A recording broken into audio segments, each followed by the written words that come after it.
사사기 2장 말씀은 이스라엘 중에서 악을 제거하라 라는 제목의 말씀이 되겠습니다. 오늘 말씀 보면은 이스라엘 총회가 모입니다. 이스라엘은 12지파로 이루어진 나라고 민족이기 때문에 중요한 일이 있으면, 큰 일이 있으면 그 일을 결정하기 위해서 이스라엘이 총회로 모입니다. 총회는 12지파가 한 자리에 모이는 것입니다.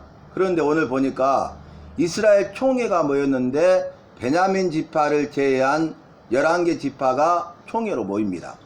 모였는데 이들 가운데 칼을 뺀 자가 40만 명이에요. 총회가 모였는데 중요한 일, 큰 일을 결정하는 그런 기구거든요. 그런데 그 중요하고 큰 일을 결정하는데 어떤 일이기에 이들이 그 일을 결정할 때 평소와 다르게 칼을 가지고 온 자, 칼을 뺀 자, 싸울 수 있는 자, 전쟁에 참여할 수 있는 자가 40만 명이었어요. 그러니까 무엇인가 큰 일이 있는 거죠. 아주 중요한 일이 있는 거죠. 전쟁을 또 각오할 만한, 전쟁도 불사할 만한 그러한 일이 발생했다는 것입니다. 우리로 말하면은, 쉽게 말하면 그 나라의 큰 위기가 무엇입니까? 쿠데타 라고도 볼 수가 있겠죠.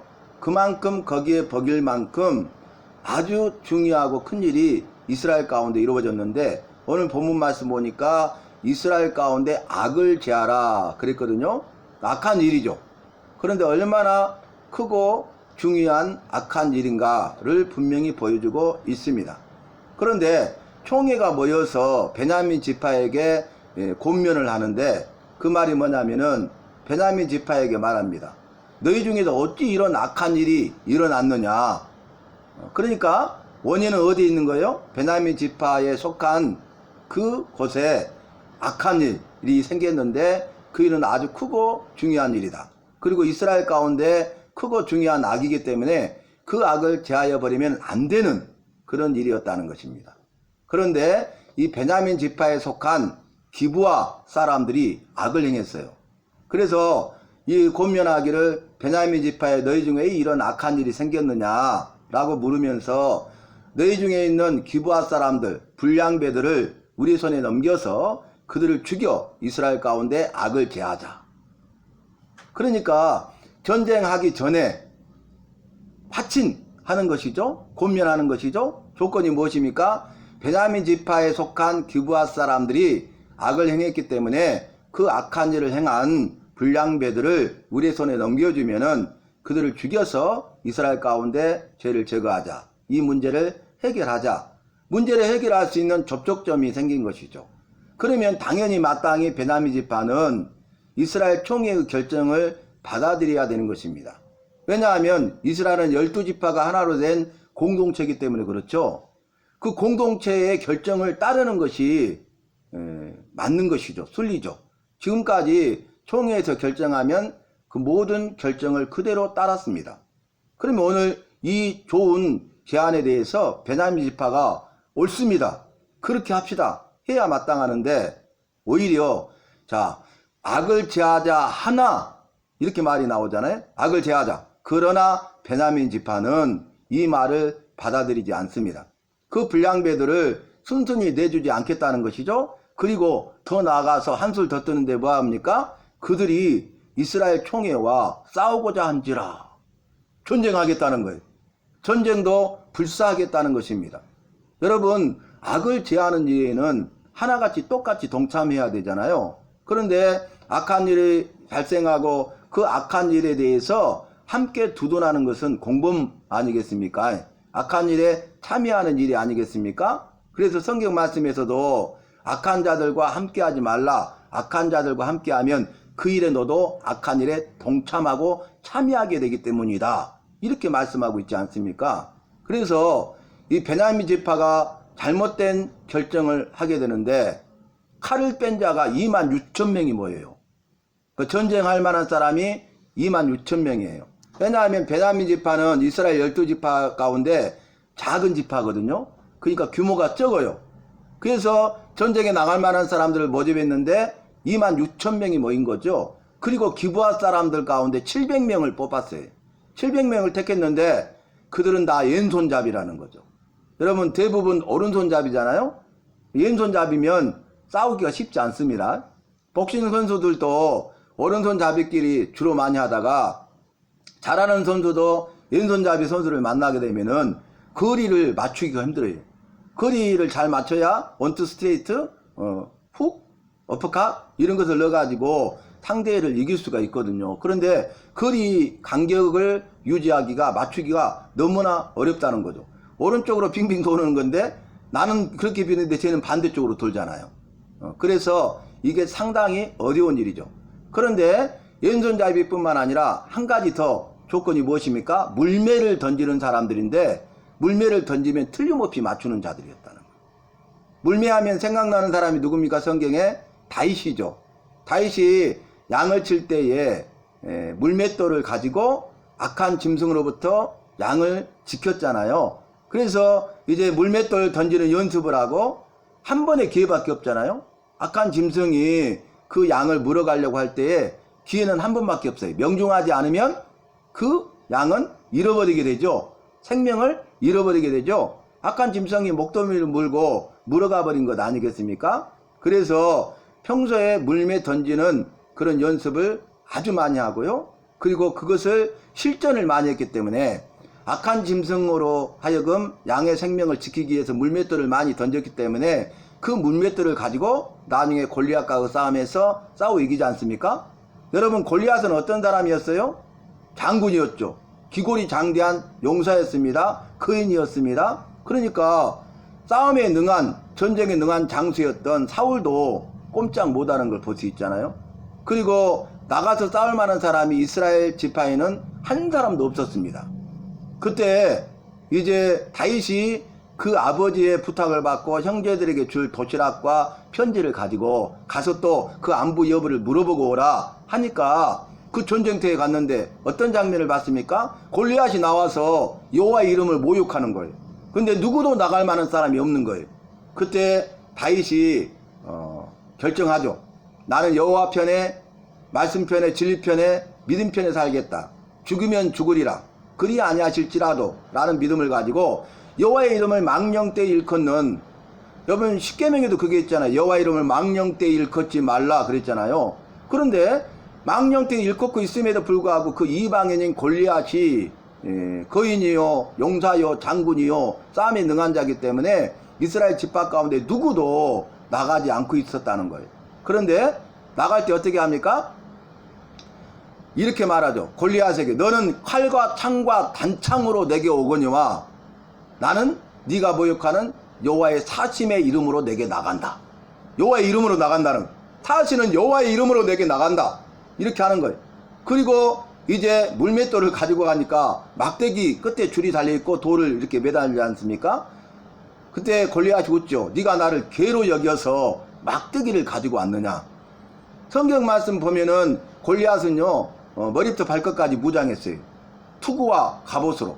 그리고 그 앞에는 블레셋 군사들이요 이 방패를 들고 딱 둘러 진치고 있는 거예요. 퍼펙트죠. 허점이 하나도 없어요. 그런데 어떻게 합니까? 물맷돌 한 방에 명중시키죠. 물맷돌이 5개인데요 하나로 끝내는 거예요. 던졌는데 이 투구 밑에 이마 정중앙을 명중해 버리잖아요. 뚫고 들어가 버리잖아요.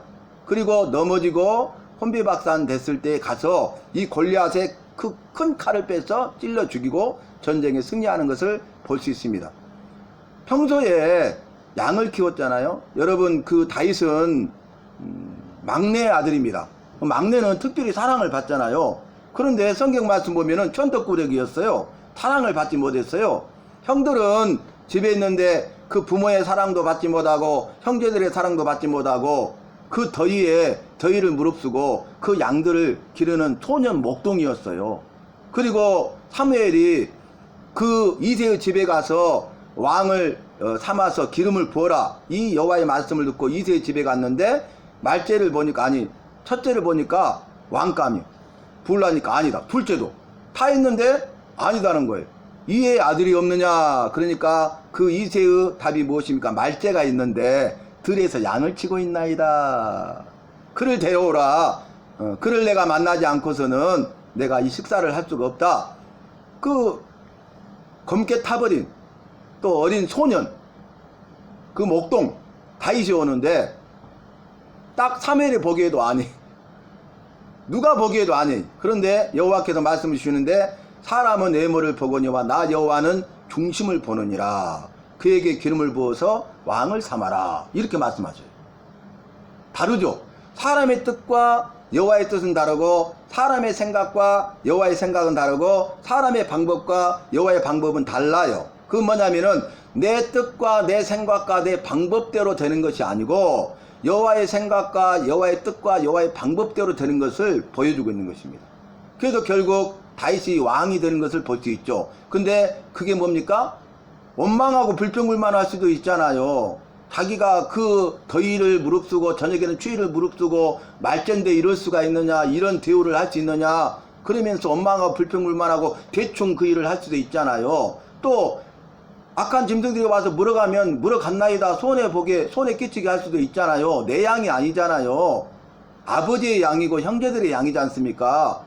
그런데 자기는 자기 주어진 일에 다윗은 최선을 다하고 성실했다는 거예요. 최선을 다하고 성실함의 열매를 맺었어요. 그때 가서 네가 형제들의 안부를 물어보고 오라 보낼 때도요, 야 이제는 자유 해방, 이게 아니라 아침에 일찍 일어나서 양들을 다 간수하고요, 그리고 떠나요. 뭔가 다르죠? 여러분, 내게 지금 주어진 일이 보잘것없는 일이고 아주 하찮아 보이고 작은 일이라 할지라도 그 일에 대해서 최선을 다하고 성실함의 열매를 맺는 자들을 주님이 들어 쓰십니다. 그게 우리가 하나의 테스트를 통과하는 거예요. 검증 단계를 통과하는 거예요. 그래서 네가 작은 일에 충성하였으니 더 큰 것으로 내게 맡기리라. 이렇게 성경은 증거하고 있지 않습니까? 그 예수님도 그렇게 말씀하셨어요. 네가 이 주어진 일에 최선을 다했으니 나보다 더 큰 일도 할 것이다. 또 이렇게도 말씀하셨어요. 예수님보다 더 큰 일을 할 수 있는 시대가 이미 열리지 않았습니까? 제가 어제 혼잣말로 그런 말을 했어요. 야, 정말 감사하다. 장단점은 다 있지만은 말세가 가까울수록 장단점은 있지만은 지금 시대가 말세가 가깝고 막 급속하게 발전하다 보니까 특별히 코로나 때문에 이게 10년은 앞당겼다고 해요. 최소한 어떤 전문가들이 20년을 앞당겼다고 그러지 않습니까? 그런데 제가 생각할 때 아니 우리가 이게 급속도로 SNS 그 다음에 코로나로 인해서 이런 것들이, 이런 교재들이 우리가 오프라인 사역만 하다가 온라인 사역을 겸하게 하지 않았다면은 어찌 이런 일을 할 수 있을까? 전 세계적으로 우리가 보톡을 통해서 기도해주고 말씀으로 권면하고 신방할 수 있을까? 시간과 장소를 초월할 수 있잖아요. 이런 일들이 열려서 그 일을 지금 하고 있잖아요. 그러니까 이걸 잘 활용해야 되겠구나. 이게 주님의 사역이고 이것이 양육이고 이것이 신방이구나. 이것이 복음을 전하는 것이고 일꾼 세우는 것이고 그들이 모이는 것이 교회구나. 너무 감사한 거예요. 시간과 장소를 초월해. 장소가 크고 작고 중요한 게 아니. 장소 없어도 돼. 돈 안 들어도 돼. 여러분 보통 무료잖아요. 무료. 패스톡도 무료잖아요. 그러지 않습니까? 아이파이만 되는 곳에 가면, 저는 그냥 공폰을 쓰기 때문에 아예 돈이 안 들어가요. 아이파이 되는 데서만 하지 않습니까? 그런데도 엄청난 지금 일을 하고 있어. 그러면서 제가 오늘 아침에 그랬어요. 다른 분 또 미국에 있는 분 기도해드리면서 끝나고, 야, 시대가 좋아져서 그렇지 그전에는 국제전화비가 무서워서라도 일을 못할 텐데. 그러잖아요. 자, 다시 말씀으로 돌아와서 여러분, 할 수 있는 사람은 어떤 상황에서도 해요. 근데 하기 싫어하는 사람은 어떤 상황에서도 안 해요. 요즘에 제가 계속 그걸 보내요. 그러면서 그 말을 입버릇처럼 해요. 야, 하고자 하는 사람은 어떤 상황에서도 해. 근데 하기 싫은 사람은 어떤 상황에서도 안 해. 그럼 우리는 어떤 사람이 돼야 될까요? 하고자 하는 사람이 되면 주님이 함께 하시고 도와주십니다.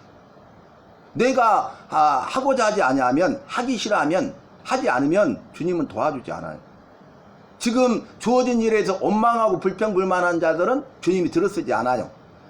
정말 작고 하찮아 보이고 보잘것없는 일이라 할지라도 내게 주어진 일에 대해서 감사하고 그 일에 대해서 최선을 다하고 그 일에 대해서 성실함의 열매를 맺어가는 사람을 주님은 기뻐하시고 그를 들어 쓰시는 것입니다. 위대하게 쓰시는 것입니다. 모든 필요한 쓸 것도 채워주십니다. 여러분 사람도 보내시고요. 물질도 더하시고 상황과 환경도 열어주셔요. 그것을 지금 우리에게 지금 보여주고 계십니다. 저와 여러분은 예배를 통해서 그 말씀을 듣고 깨닫고 그 말씀대로 행하는 자들이 되어서 주님의 마음에 쏙 들고 주님이 들어 쓰시는 쓰임받는 우리 모두가 되어야 하겠습니다. 그 미국 분한테 그랬어요. 이렇게 하신데 너무 감사하고 죄송하고 그래서 아니 이렇게 할 수 있으면 감사해요. 그리고 주님이 우리를 써주셔서 감사해요. 써주실 때 열심히 하자고 지금 그러고 하고 있습니다. 일할 수 없는 밤이 속히 오리라 그 찬송가도 있잖아요. 여러분 영원한 것은 없어요. 잘 나간다고 항상 잘 나가는 것도 아니에요. 일단 주어진 일에 대해서 써주심에 감사해가지고 우리가 자관 말씀만 하시면 붙여주기만 하면 어디든지 상관하지 아니하고 달려갈 수 있는 준비가 돼 있어야 돼. 그러면 주님이 일하십니다. 우리 기업도 마찬가지, 또 개인의 삶, 어떤 공동체 어떤 그것도 마찬가지. 정말 주님은 한 사람 한 사람을 다 보고 계셔요. 알고 계세요. 보고 알고 계실 뿐만 아니라 그 사람에게 주려고 예비하신 은혜가 있다고요. 여러분 기억하세요? 여호와 이레? 여호와께서 준비하신다 그랬는데 원문의 뜻이 아신다, 보신다, 준비하신다 이 세 가지라고 본래 원문의 뜻은. 알고 계셔. 내가 처한 상황과 환경을 알고 있어. 그거 보고 계셔. 원망불평불만하는지 그럼에도 불구하고 감사하면서 최선을 다하는지 보고 계신다고요. 거기서 갈리는 거예요. 알고 계셔. 똑같은 상황과 환경을 만났어. 길동이야 개똥이가. 근데 알고 계실 뿐만 아니라 보고 계셔. 어떻게 반응하는지. 근데 믿음으로 반응한 자에게 준비하신 은혜와 복을 주시는 거예요. 준비하신 은혜와 복을 주셔서 그를 들어 쓰시는 거예요. 여러분 오늘 말씀 와서 정리해 보면은 베냐민 지파는요. 그 베냐민 지파 안에 있는 기브아 지역에서 기브아 사람들이 악을 행했어요. 그런데 내인의 첩을 밤새도록 간음해가지고 죽게 만듭니다. 이런 악을 행했어요. 불량배들이에요. 그러면은 마땅히 당연히 그 죄값을 물어야 되잖아요. 율법에 의하면 그들은 돌로 쳐서 죽여야 됩니다. 그러면 베냐민 지파는 이스라엘 지파 중에 하나고 이스라엘 민족이잖아요. 여호와를 믿는 자들이잖아요. 여호와의 말씀을 믿는 자들이잖아요. 그런데 이들이 여호와가 계시지 아니하고 여호와의 말씀이 그들에게 없으니까 이스라엘 총회의 권면을 거부해 버리는 거예요. 그리고 동족 상장의 비극을 일으키겠다는 거예요. 머리 갈 필요도 없죠. 6.25 동란 동족 상장의 비극 아닙니까? 1950년 6월 25일 주일날 새벽 5시에 그들이 남침했잖아요. 전쟁을 일으켰잖아요. 그래서 세계에서 두 번째로 못 사던 나라가 완전히 폐허가 돼가지고 일어설 수 없다겠는데 지금 원조받는 나라에서 60년 만에 원조하는 나라로 바꿔주셨잖아요. 세계 경제 10위의 대국이 되게 하셨잖아요. 여러분 여호와께서는 살아계심을 분명히 이 나라의 민족을 통해서도 보여주고 있는 것입니다. 우리가 성경을 알고 세상 역사를 알면요 믿어져요. 그 믿음이 더 커집니다. 그리고 더 주님을 믿고 의지하는 자가 되고 주님을 믿고 의지하는 자가 되면은 주님께서 우리를 들어 쓰시고 아름답고 위대하고 탁월하게 쓰임받는 일생이 되는 것입니다. 그래서 결국 어떻게 되냐면요 이들은요 26,000명이 딱 나가고요 네가 40만 명 나와도 우리가 이길 수 있다고 오판한 거죠. 그러면서 우리는 700명이 왼손잡인데 다 물매를 명중시키는 자들이라 싸워 이길 수 있다고 생각하는 거예요. 그래서 결국 어떻게 됩니까? 전쟁하게 돼요. 전쟁 불사하니까 전쟁하게 돼요. 그래서 동족산장의 비극이 일어나게 되고 베냐민 지파 사람들이 거의 다 죽고 남은 자가 거의 없습니다. 한 지파가 완전히 멸망 직전에 이르게 돼요. 그게 오늘 20장의 말씀입니다. 여러분 정말 상상할 수 없는 죄, 악의 극치, 탈악의 극치를 보여줬잖아요. 내인은요 거룩한 자인데요 첩을 뒀어요. 이게 죄예요. 그리고 첩을 뒀는데 그 첩이 떠나갔거든요. 그러면 거기서 죄를 끊어버려야 하는데 그 처갓집에 가가지고 그 첩을 사정사정해갖고 다시 데리고 와요. 데리고 오다가 기브아의 집에 머무르는데 그 불량배들이 와서 내인을 내놔라. 우리가 상관하리라. 동성 연애하겠다 그 말이잖아요. 악의 극치잖아요. 기브아 땅이. 그것만 봐도 악의 극치를 알 수 있잖아요. 그러니까 또 그 집의 집주인 노인이 뭐라고 하냐면 기가 막힌 일이에요. 제가 얼마나 만연됐냐면은 여기에 내 처녀딸과 첩이 있으니 이들을 내줄 것이니까 이 사람은 그만두고 그들은 네 마음대로 하라. 이게 말이 됩니까? 소돔과 고모라가 멸망했을 때 그 모습과 똑같아요. 그런데 그 모습이 지금 이 시대 이 세대예요. 우리가 지금 살고 있는 이 시대고 이 세대예요. 죄가 이렇게 무서운 거예요. 그런데 이제 내인이 어떻게 합니까? 자기가 살려고 첩을 내줘 버리잖아요. 악이잖아요. 끝까지 해결치 않습니다. 그래서 이스라엘 이 시대에, 이 사사 시대가 얼마나 제약된 시대고, 얼마나 타락하고, 전적으로 부패한 시대인가를 우리에게 보여주고 있는데, 그 한마디가 뭐였어요? 사사기 17장 6절, 사람들이 자기 생각에 옳은 대로 행하였더라 그랬어요. 자기 생각대로, 자기 뜻대로, 자기 방법대로. 여호와는 전혀 안중이 없는 그런 시대가 악한 시대고 흑암의 시대라는 것을 우리에게 분명히 보여주고 있잖아요. 그런데 아침에 문을 열고 나가요. 엎어져 있잖아요. 자기 첩이. 그러니까 아무 관심도 없이 일어나라. 빨리 가야 된다. 길이 늦을까 한다. 이렇게 내인이 또 그래요. 가서 안 일어나. 가서 보니까 죽었어. 아무렇지도 않게 슬퍼하지도 않고 그냥 싣고 갑니다. 자기 집에 싣고 가서 어떻게 합니까? 상상할 수 없는 일이 일어나요. 토막살인이죠. 쉽게 말하면 죽은 자를 다시 죽이는 거죠. 12마디를 찍어요. 내인이. 이게 상상할 수 있는 일입니까? 그래갖고 12지파에 다 보내요. 한 덩어리씩. 그래서 이스라엘 총회가 모인 것이에요. 악이 악을 낳는 것입니다. 여러분, 정말 우리는 죄인이고요. 우리 안에 죄성이 있잖아요. 그래서 우리가 정말 죄를 범하고 해결치 않으면 끝까지 가는 거예요. 악하고 악한 모습을 누구나 다 가지고 있는 것이에요. 그래서 주님의 은혜가 나를 제어해 주지 않으면 안 되는 것이에요. 그걸 보여주는 것이 이 사사시대의 시대상입니다. 지금 우리가 살고 있는 이 시대상입니다. 시대를 초월하고 세대를 초월해서 완전히 타락해 본 것을 보여주고 있잖아요. 지금 이 시대가 그렇잖아요. 이 세대가 그렇잖아요. 세대를 초월해서 악하고 악해요. 우리가 지금 상상할 수 없는 일들이 많이 이루어지고 우리가 알지 못하는 일들이 많이 이루어지고 있어요. 우리나라에서도, 대도시에서도. 자, 그래서 결국 어떻게 되냐면은 악을 제거해야 되는데 오히려 악을 두둔하는 그 동족상잔의 비극이 일어나요. 말씀을 마무리하면서 지금 김정은이가 뭐라고 합니까? 이미 동족이 아니라고 그러잖아요. 그러면서 전쟁하겠다고 그러잖아요. 기회만 주어지면 폐허를 만들어버리겠다고 지금 그러고 있어요. 지금 이 모습 똑같잖아요. 다를 게 뭐가 있습니까? 그런데 지금 미국의 전문가들이 어제 오늘 새로운 말을 했어요. 미국과 한국이 정부가 오판하고 있다. 그것은 그냥 얼음장으로만 보고 그전에는 그게 통했을지 모르지만 선택지가 없는 경우에 전쟁밖에 선택지가 없다면 김정은이는 전쟁을 반드시 일으킨다. 최고조로 위험하다고 지금 그러고 있어요. 여러분 그럴 수 있잖아요. 지금 우리는 아무렇지도 않게 생각하고 있죠. 우리가 가지고 있는, 누리고 있는 모든 것이 마땅하고 당연한 것이라고 생각하고 있죠. 이것이 계속될 것이라고 착각하고 있죠. 그러나 주님의 은혜 아니면 아무것도 아니라는 것을 이미 우리에게 보여주고 있어요. 지금 그 개발했던 무기들이 소련, 러시아에 줘갖고 우크라이나에 지금 떨어지고 있잖아요. 우리나라 전역이 사격권이에요. 핵무기가 무서운 게 아니라 핵무기도 말할 것도 없고 지금 그 ICBM이라든지 개발했던 거 있잖아요. 이것을 지금 잠수함에서 쏘는 건데 논에서도 발사 성공했잖아. 논에서.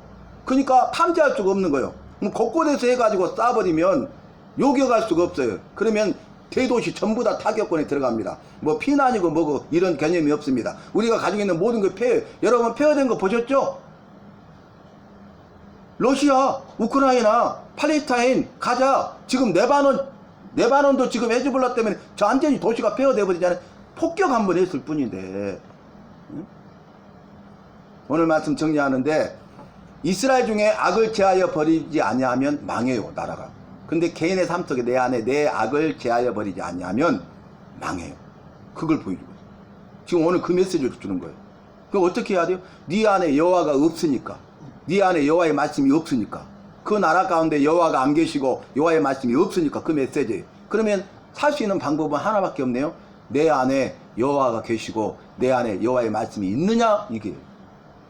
이 나라의 민족이 살 수 있는 길은 여호와가 계시고 여호와의 말씀이 있어야 돼. 완전히 폐허되어서 닷지는 복구할 수 없다고 외신들이 다 이야기했지만은 선교사들이 와서 850명이 넘는 사람들이 순교의 피를 흘리면서 이 땅을 위해서 하고 그 다음에 교회를 세우고 병원을 세우고 학교를 세워서 그게 다 시작된 거예요. 우리나라. 그 은혜를 모르고 있어. 안 믿는 사람들이. 그걸 안 했다면 우리나라에 학교가 어디 있습니까? 병원이 어디 있습니까?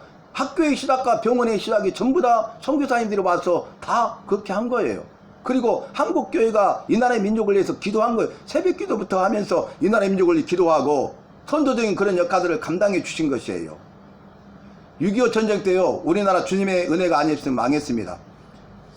세계로 내려왔잖아요, 김일성 부대가. 근데 전차 부대가 제일 빨리 내려왔어요. 파죽지세요. 탱크 부대가 오니까 우리는 그게 없잖아요. 그러니까 이길 수가 없는 거죠. 강원도 지역으로 침투해가지고. 그래서 서울을 먼저 탈환한 데를 상을 준다고 상금을 걸었어요. 그러니까 제일 빨리 진격했어요. 서울 탈환은 시간 문제고 이 나라 망하는 것은 시간 문제예요. 근데 주님이 어떻게 역사하셨냐면, 제가 갔던 군대, 저희 부대인데, 저희 부대가 6탄 10용사 정접비가 있어요. 그 홍천, 우리 부대가 있는데, 그 막 산이 굽이굽이 돼 있거든요. 거기서 하얀병을 만들어가지고 온몸에다가 자살폭탄 테러처럼 다 묶어놓고, 양손에 하얀병 딱 가지고 10명이, 5명이 숨어 있는 거예요. 거리를 두고. 매복하고 있어. 가지고 전차들이 왔을 때, 2명씩 가서 5대를 폭파시켜버려. 앞에부터. 가서 자폭했어요, 자폭. 하얀병 불 붙여갖고. 그래서 5대가 딱 멈춰버리니까 기계화 사단이 움직이지 못하도록 막은 거예요. 우리 부대에서 그렇게 한 거예요. 우리는 필승이 아니에요. 진격이에요, 진격. 앞으로 나간다. 제일 앞에 서서 제일 앞에 나간다. 압록강까지 갔잖아요. 그 수통에 물 담는 군인이 있잖아요. 저희 부대. 그래서 주님이 그렇게 하셨잖아요. 또 하나는 뭐냐면은, 그 유엔군이 참전하기 전에 낙동강 전선이 무너지잖아. 시간 문제잖아, 그것은. 근데 이 상임이사회에서 그걸 반대해버리면, 러시아가 반대해버리면 참전할 수가 없어, 유엔군이. 근데 무슨 일이 일어나냐면, 그 러시아 대사 말리크가 유엔 그 회의 참여하려고 가고 있잖아요. 근데 그 대전차 지뢰를 밟아갖고 멈춰버렸어. 못 가버렸어. 그래서 통과가 돼서 유엔군이 참전을 했어요. 등등. 여러분, 우리가 역사를 알아야 돼요. 그것은 우연히 일어날 수 없는 일이에요. 사람이 계획해도 그 정확한 시간에 그 일이 이루어질 수 없는 거예요. 또 하나는 뭡니까? 메가더의 인천 상륙작전. 이 세 가지. 여러분, 이제 성경 말씀에서는 동족상장의 비극에 대해서 수도 없이 말하고, 말세일수록 나라와 나라가 서로 죽일 것이다. 동족상장의 비극이 일어난대요. 지금은 막 하나인 것 같잖아요. 지금 남북만 분단된 것 같이 보이잖아요. 전 세계가 서로 싸우는 거예요. 그 나라 안에서 서로 치고받고 내란이 일어나고 이렇게 싸우는 거예요. 그 맛배기를 지금 곳곳에 내란이 일어나서 보여주고 있잖아요. 반군들이 있으면서 정부군과 싸우면서 그 일이 이루어지고 있잖아요. 미얀마가 군부가 잡았잖아요. 수지여사 몰아내고. 근데 이번에 반군한테 정부군이 항복했어요. 지금 시대가 완전히 달라지고 있어요. 레바논의 헤즈볼라가 왜 저렇게 말하면 미사일만 16만 개를 갖고 있어요. 반군이 정부군도 아닌데. 그러니까 미국하고 싸우고 후티 반군이 싸우고 지금 그러고 있잖아요. 미국하고 싸울 만한 나라가 없는데. 말씀을 마치는데, 이제는 진짜 말세치 말이에요. 24시를 말세로 지구 종말로 보면은 15분 전이었잖아요. 그러니까 23시 11시 45분이었잖아요. 근데 코로나가 10분을 더 당겼대요. 5분 전이라고 지금 다 말하잖아요. 여러분, 우리는 무엇을 위해 어떻게 살아야 될까요? 주님 부르실 때까지 우리 남은 일생 어떻게 살아야 될까요? 답은 하나밖에 없어요. 우리가 여호와로 인하여 살고 여호와의 말씀을 믿음으로 사시기를 바랍니다. 그래서 예배가 중요하고, 여호와는 예비하는 자를 찾으시고 그 사람을 통해서 일하시고 역사하시는 것입니다. 이 일에 쓰임받는 저와 여러분이 되시기를 주님의 이름으로 부탁합니다.